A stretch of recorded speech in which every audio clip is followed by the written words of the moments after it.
সাড়া তো মারাত্মক হয়েছে রে মামা।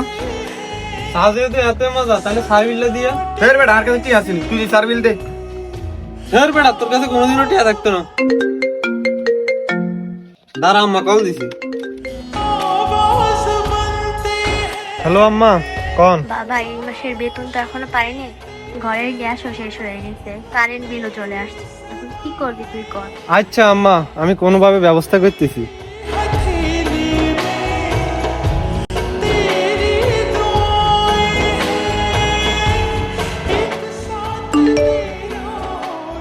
কিরে, তুই আমার 5,000 টাকা দিয়ে দিলি?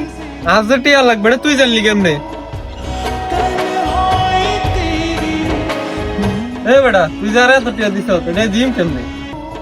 আরে আমার কাছে টাকা পয়সা প্রয়োজন, কিন্তু সব থেকে আগে প্রয়োজন তুই। তাইলে এবার সার্ভিলটা দিয়া। ফের বেটা আর কাছে টিয়া নাই।